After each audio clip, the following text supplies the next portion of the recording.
코골이를 유발하는 구조 자체가 코에서 나는 소리가 아니라 입천장 뒤에 야들야들한 부분이 우리 뒷벽에 닿으면서 코 막힘 자체를 개선한다고 해서 코골이가 호전되지는 않고, 이런 부분들에 대한 수술이 추가적으로 이루어져야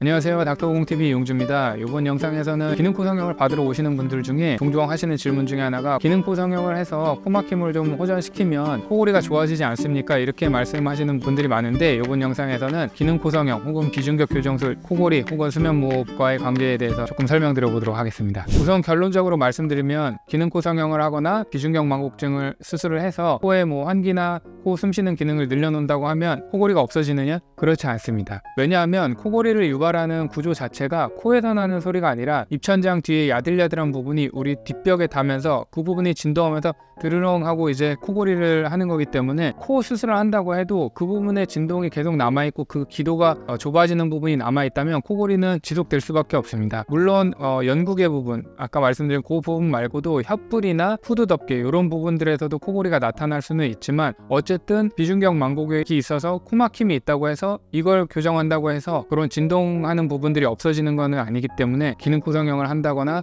비중격 교정술을 한다고 해서 코골이가 없어지지 않는다는 것은 알고 계셔야 될 것 같습니다. 제가 코골이를 하고 있는 실제 환자를 내시경으로 찍은 동영상을 보여드리고 있는데, 보시면 코를 고는 부분 자체가 코에서 나는 소리가 아니라 아까 말씀드린 그 연구구의 부위가 지금 진동을 하면서 뒷벽에 닿으면서 드르렁 드르렁 소리를 내고 있는 겁니다. 그래서 이런 부분들과 아까 말씀드린 혓불이나 다른 부분들에서 이제 코골이가 유발되기 때문에, 코 막힘 자체를 개선한다고 해서 코골이가 호전되지는 않고, 이런 부분들에 대한 수술이 추가적으로 이루어져야 코골이가 개선되게 됩니다. 비중격 교정술, 즉 코로 숨쉬는 기능을 좋게 하는 수술이랑 코골이 수술은 완전히 별개의 부분이라고 생각하시면 됩니다. 물론 이제 비중격 망곡증이 심하거나 혹은 한쪽 코가 심하게 막히게 되면 그 부분에 음압이 걸려서 코골이를 악화시킬 수는 있습니다. 그러나 이 부분을 교정하는 것이 코골이의 근본적인 구조를 개선하는 것은 아니기 때문에, 코막힘을 개선하면 우리가 나중에 양압기를 쓴다거나 이럴 때 조금 더 압력을 낮춰서 사용할 수 있는 장점은 있지만은, 코골이 수술은 따로 다시 이루어져야 된다고 그렇게 알고 계시면 될 것 같습니다. 조금만 추가적으로 이제 코골이에 대해서 좀 설명드려보면, 코골이를 먼저 치료를 하시기 전에는 코골이를 객관적으로 진단을 하셔야 됩니다. 그러기 위해서는 실제로 센서 이렇게 다 붙이고 주무시는 수면 다운 검사를 하면서 병원에서 하룻밤 자는 검사를 하시게 되고, 만약에 거기에서 이제 코골이가 객관적으로 증명이 되게 된다면 양압을 쏴주는 양압기나 코골이 수술적인 치료를 시행을 하게 되는데, 이거는 이제 환자의 상태나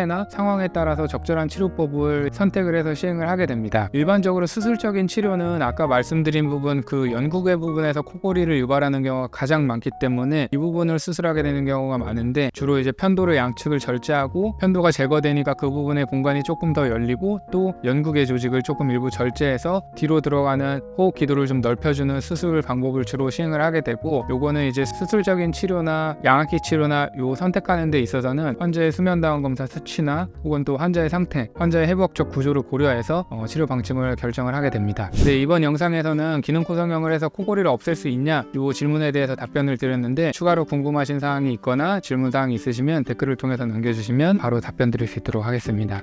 감사합니다.